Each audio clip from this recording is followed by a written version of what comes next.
Hi, everybody. My name is Mary Ann Lewis Cusato. Many of you already know me. I am an associate professor and director of the French program at Ohio Wesleyan University. I'm also the co-founding co-director of the Global Scholars Program and Global Studies Institute. And increasingly, I'm becoming quite involved in professionalizing for the humanities. And so it is in that latter vein that I'm speaking with you now.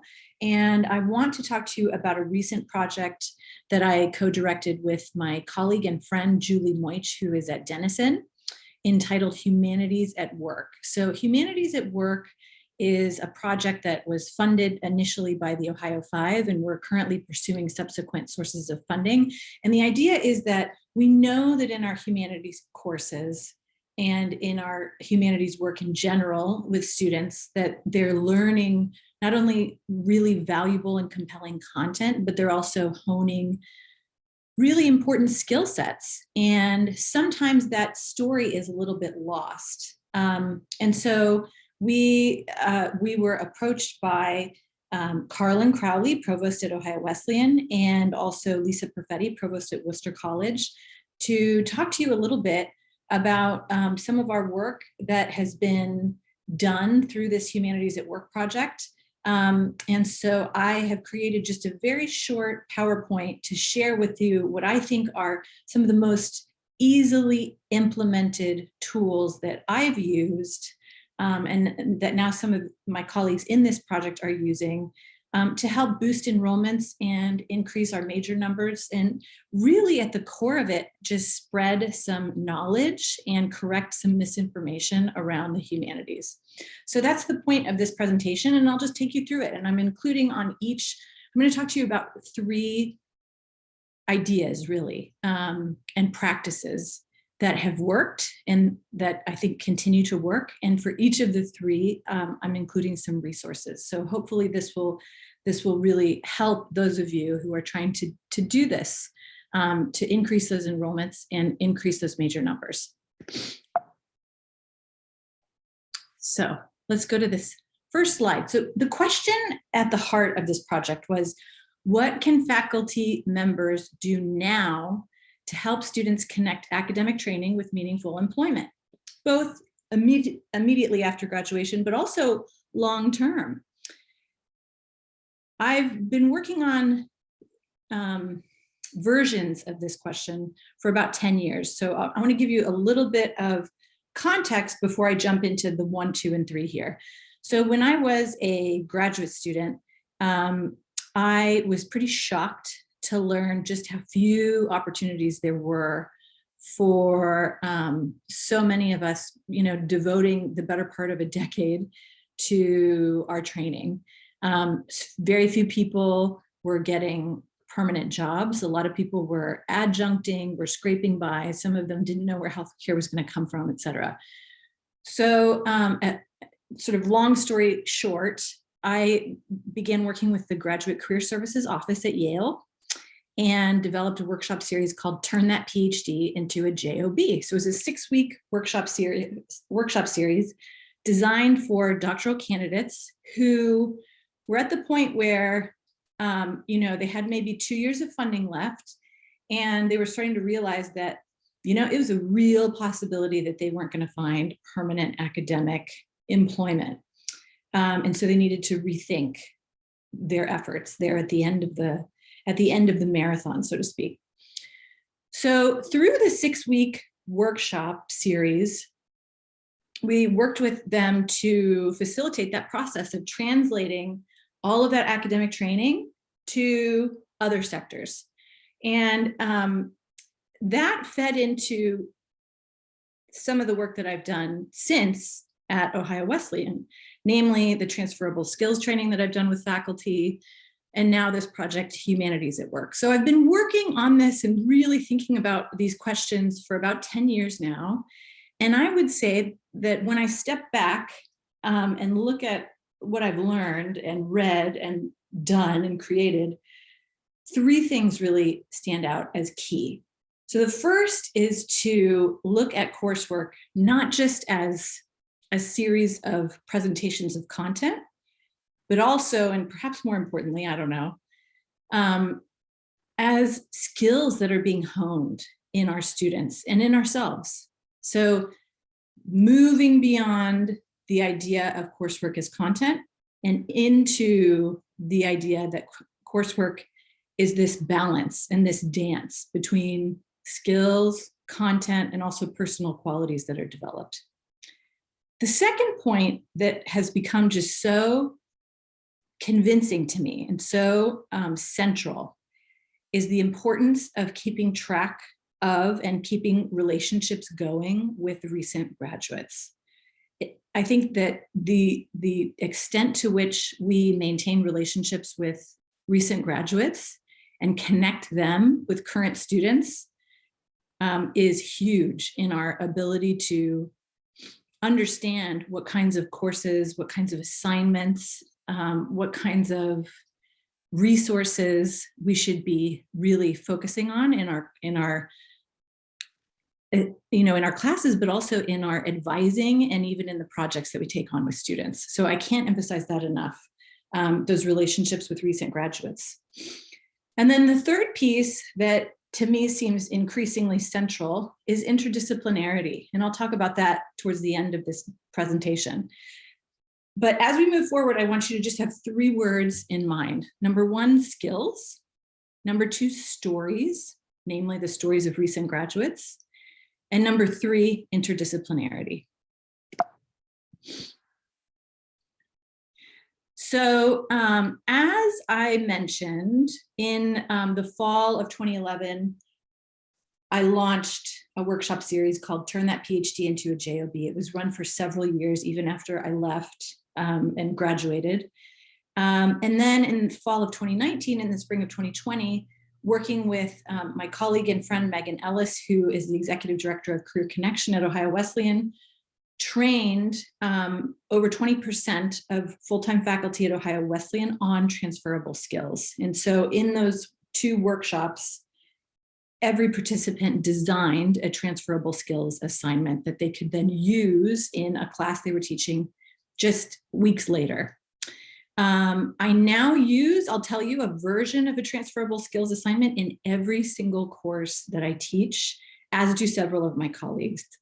And I collected many testimonials and reflections from students in, all different disciplines across campus. And I have about 70 printed pages of these testimonials. And students are remarkably eager and articulate in sharing what they think are the most salient skill sets that they honed.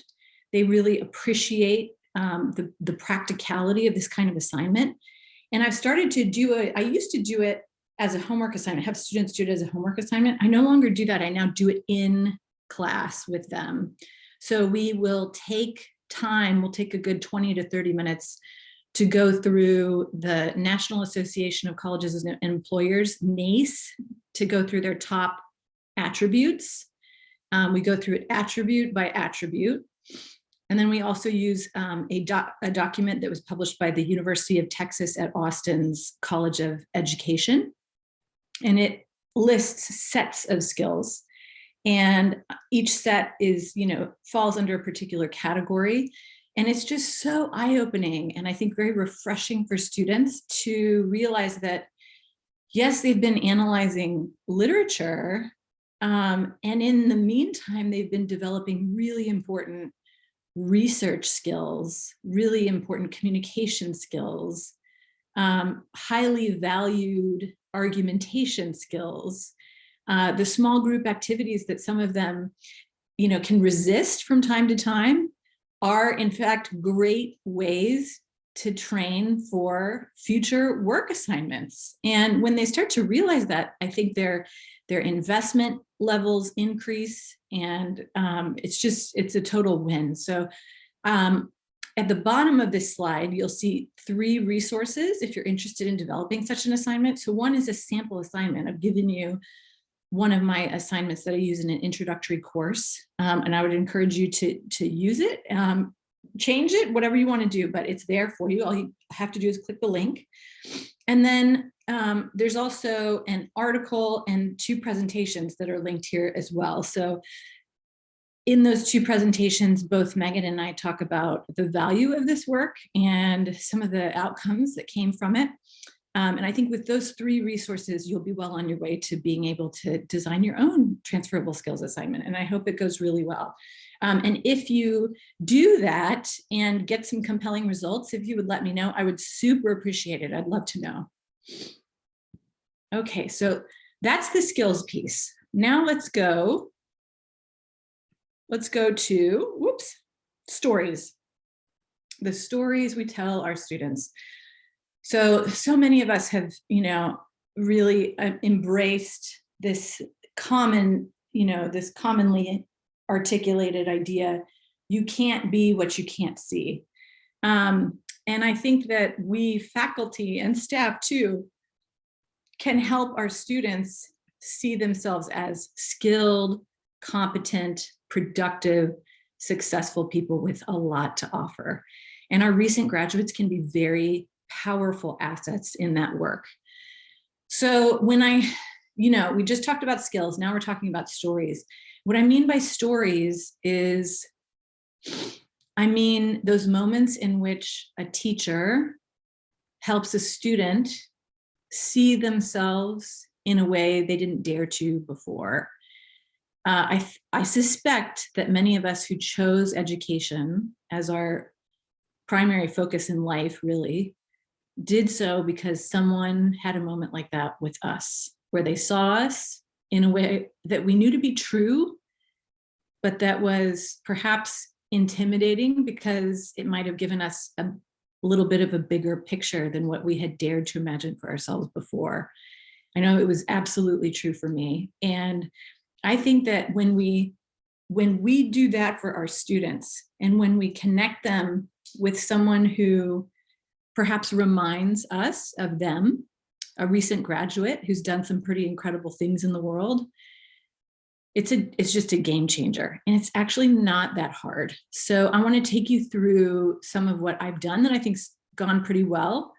And again, I offer several resources for you to use just to generate your own thinking around this.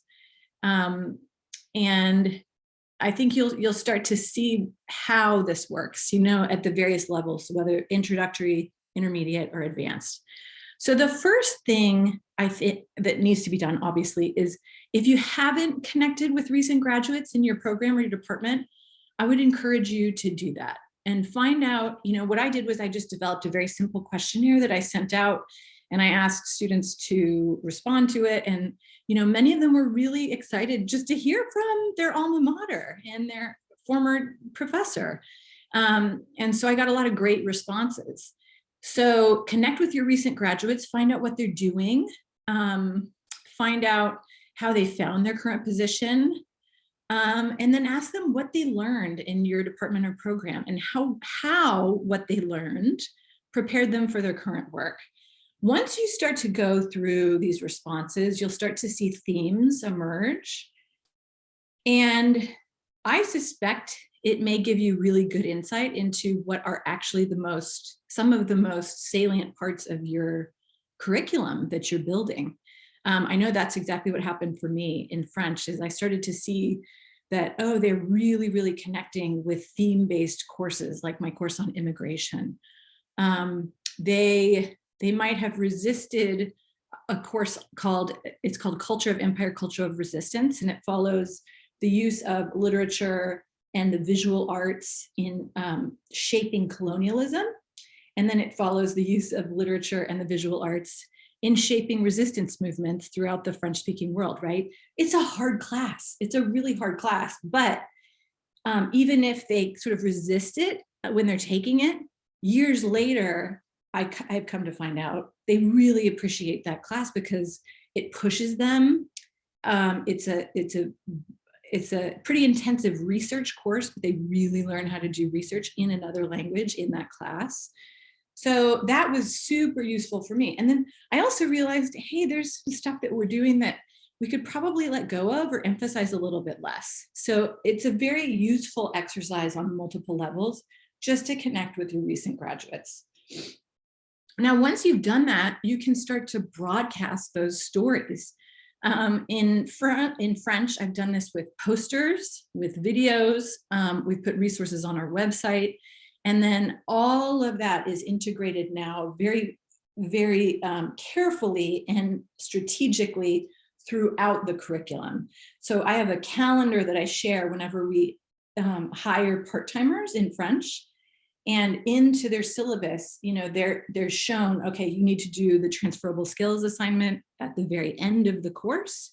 In weeks 5 and 6, you're going to do a reflection assignment related to video testimonials from alumni, et cetera, et cetera. So each of these assignments that has been developed is then implemented into the academic calendar. So I know it can be tempting to just try and add it on as homework, or add it on as like maybe an extracurricular kind of workshop activity. I would encourage you not to do that. I think that this kind of work absolutely belongs at the center of the curriculum. So I would keep it there. It's really, really important. Without those stories, it's sometimes hard for them to understand why they're doing the kinds of work we're asking them to do. And this really gives them a little bit of an excuse to step back and dare to imagine where all of this could lead. The final piece of advice is then, of course, to connect current students with those former students.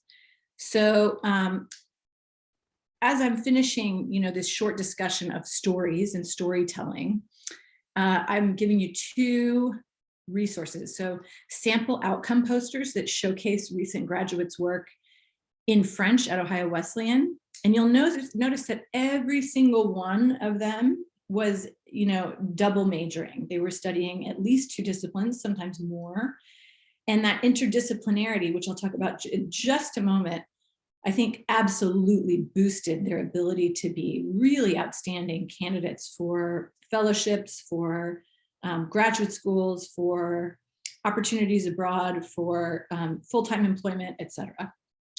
And then finally, I'm sharing with you the PowerPoint that I developed to help standardize training that we do with part-timers. Since I'm the only full-time faculty in my program, we really depend a lot on part-time instructors. And I realized, a few months ago that it would be very useful to have a PowerPoint that really trains them on the kinds of resources, that are available to them, and on the recruitment ideas, and gives them sample assignments, et cetera, that they can easily just integrate right into their courses. So slide number 5 has some sample assignments that I think would be useful for anyone in the humanities, and perhaps even beyond, social sciences, fine arts, et cetera.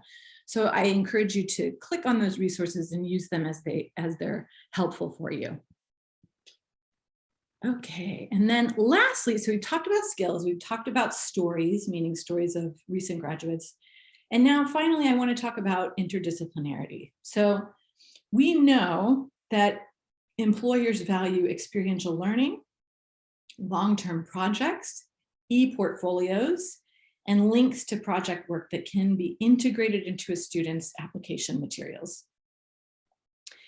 What's the connection with interdisciplinarity? Well, increasingly, I'm finding that interdisciplinarity can be beautifully showcased in just those ways, right there as links, et cetera, on a student's application materials, in ways that are particularly compelling to and easily accessed by employers. So interdisciplinary projects, when they're done well, become much more than the sum of their disciplinary parts. And when I'm talking about interdisciplinary projects, I'm talking about semester to full academic year, to sometimes even longer term projects, many of which have some sort of component that is digital in nature. So Again, in the resources section of this slide, I'm giving you recent student projects and outcomes that are showcased on many of these posters. But I'm also including a link to a project that I did with a colleague at Albion College called Documenting Africa, where instead of writing a research paper, students in our respective classes, so my colleague's name is Nancy Demirdash Fatimi, and she teaches African art at Albion College. And then I was doing a course on immigration throughout the Mediterranean with a focus on French sources in the French language. So together, our classes created a website, and the website is, I think, extraordinary. I was shocked at how well it went. I'm not particularly tech savvy, and we, through the grants that we were awarded, we were able to get an assistant to help us, thank goodness. And the projects now are easily linked in students' resumes, cover letters, etc. And again, if we go back to point one, skills, these projects show incredible skills in design, analysis, the ability to curate, process different kinds of information across multiple linguistic and cultural contexts, and then translate literally and figuratively that knowledge to different audiences, and on and on and on, But the point I want to make here is that innovative projects and interdisciplinarity naturally often go together, and they can easily be linked and showcased in application materials. And when you bring those together, I think it can be a really, really powerful and compelling story for a potential employer. So as a conclusion, I'll read these concluding paragraphs with you. Whether in a graduate or an undergraduate context, whether reflecting on the skills honed through a particular course from the perspective of a faculty member or from the perspective of a student, one emerges from such a reflective process with increased understanding of the value of content and skills working in tandem, and investment in the course naturally increases. Over 10 years of this work have led me to know without a doubt just how beneficial a few simple changes can be.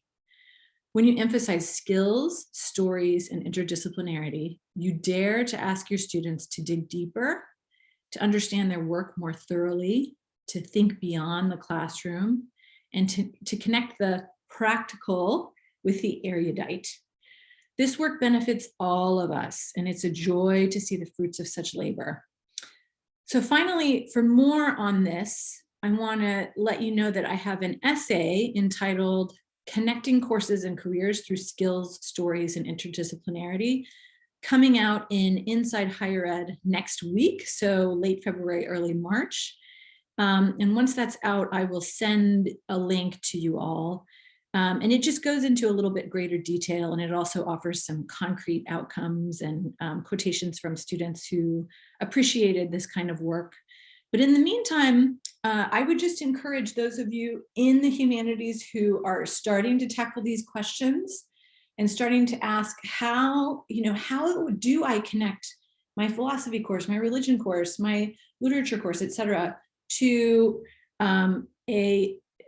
to job opportunities. How do I do it? I think these are three really effective ways to do it that you can do beautifully and that you can implement easily. So I hope that this demystifies the process a little bit. I'm super excited to be having these conversations across our institutions. I think it's really powerful for the liberal arts to be thinking in this way, in a more balanced way. And I would encourage anybody who's interested in this to to reach out and contact me. Again, my name is Mary Ann Lewis Cusato, and I would love to hear from you. So thank you so much, and I look forward to hearing from everybody. And I wish you a lot of productivity and great results with this whole project. Thank you so much.